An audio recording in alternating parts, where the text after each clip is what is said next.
What are dreams that you have for your startup and for you personally as an entrepreneur?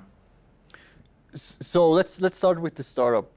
The dream I have for Spectroplast is really to see the technology out there used and bringing really value and value to society. And this can be direct through just having the technology somewhere hidden in a factory and it just produces parts, or directly through Spectroplast, that we produce parts that are really improving the lives of people at the end, as we want to move the technology into the medical sector.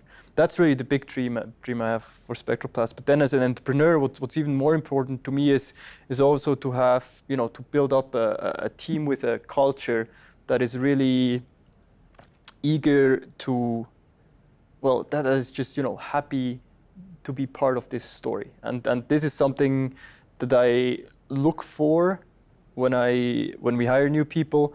And that's also something that I personally have on a rather high level. So this urge in the morning to get out of bed, actually be happy in what you do 12 hours a day, that's something that is really fulfilling, and that's something I wish also to build up